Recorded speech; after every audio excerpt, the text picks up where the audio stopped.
Freak is up with 97.1. Find out at 3. Brought to you by Frankel and Frankel.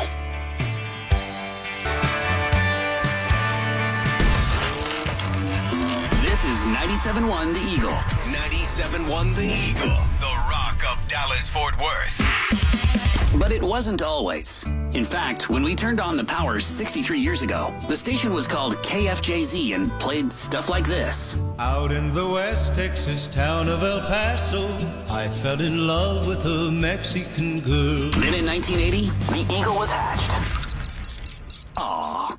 Cute. Lots of hair bands and hairspray followed over the next several years with DJs like Billy Hayes and Kid Craddock. It's the Craddock & Company Morning Show, 97.1 KEGL Fort Worth, Dallas, 8 o'clock. I'm Dave Craddock. I'm Evan Mitchell. By the late 80s, the Eagle was playing stuff like this. KEGL. You hold on for one more day.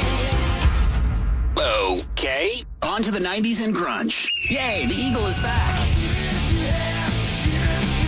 And Howard Stern and Russ Martin. Hi, Bill. Hey, I have sovereignty over the airspace above my house in North Dallas. How far you think your sovereignty goes straight up? Well, the edge of space, when things start looking kind of purple up there, you know. So up to purple? That may be one of the best calls ever. Yeah. My house all the way to purple. Then in 2004, a programming genius decided the Eagle should go away, and we started playing this. Then this happened. Now that guy sells T-shirts out of the back of a PT Cruiser. In 2007, the Eagle was back. And so are Russ Martin, Chris Ryan, and Cindy Skull. And the Mavericks. And hitting a three on the left side of the floor, Luka Doncic. So as you can see, we have a rich tradition of doing whatever we want.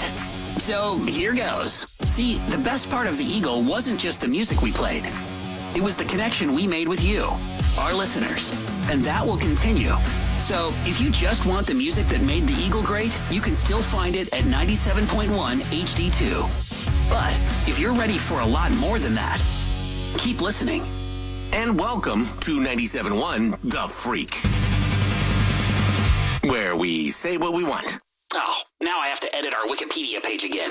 So, where were we? Oh, yeah, I remember. It was 2019, December 10, and I was wrapping up my final show on KTCK, where I'd plied the craft ever since founding the station, naming it, hiring the personnel, charting the course some 26 years prior. I couldn't be a part of it anymore.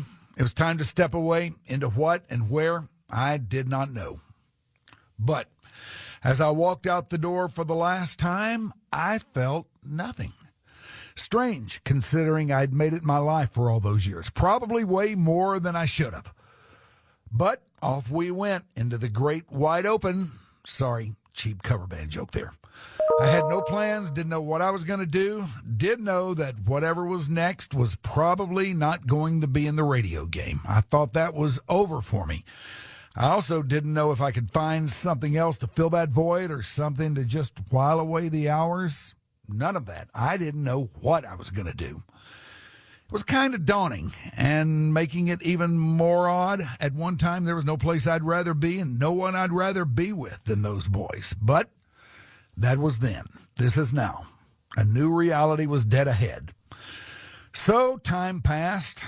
I did a podcast, played in my cheap cover band in pretty short order, became strangely at ease with it all. I got a couple of feelers in radio, but nothing that I'd want to do. So we rocked on. A very happy retiree with an outrageous career for which I was grateful beyond belief in the rearview mirror. 2019 turned into 2020. The pandemic hit, drastically altering things for everybody. People were getting sick and dying. Somehow I didn't either. My daughter got engaged to a young man whom I really like. I started to get my head around being pawpaw down the road and figured that was about all I was going to be henceforth. All of a sudden, a lot of things that once mattered to me didn't anymore. But somewhere along the line, I got a call from Ben Rogers of the Ben and Skin Show, heard afternoons on KEGL. he was having a bit of a go of it as his partner and another great pal, Jeff Skin Wade, was being treated for cancer and hadn't been on the show. Ben was calling on friends to fill in, and he called on me. Though not particularly interested in doing any more radio, a chance to help a brother out took the day. I did it. I promptly heard that didn't go over real well at the mothership. Oh, too bad. At home that night, I kept thinking about my friends at the ticket who were not real pleased with things up there. The ones who had no path to move up. They felt underpaid, underappreciated. I put pen to paper. Later on, I got another call from Ben. By then, Skin was back. They invited me up for a beer, just to hang out, talk, laugh a little. It's great to be able to laugh a little, right? We sat at the Lockwood Distilling Company. They talked about their plight. I told them, what we ought to do is get you boys, and I'll bet there are a few other guys up there that would do it. Do you think they'd go for that at the Eagle? They looked at each other and started laughing. And I thought, oh, no, you shouldn't have said that. Stupid idea. As it turned out, they were thinking much the same thing, except bigger. They said, we need to get you together with Patrick Davis, Patrick being the Eagles' programming demigod. He and I went to lunch. We hit it off immediately. One thing led to another. More meetings took place. There were phone calls, an unending flow of ideas and banter about it all. And the next thing you knew, it was a runaway train. So, what was the end game? You're about to find out. Welcome back, my friends, to the show that apparently never ends. Here is 97.1, The Freak, Dallas, and most definitely crazy Fort Worth.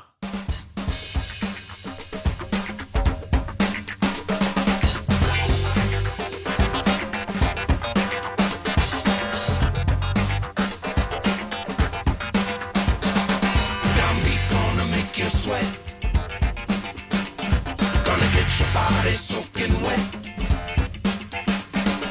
People talking in the street. Turn it up, listen to the downbeat.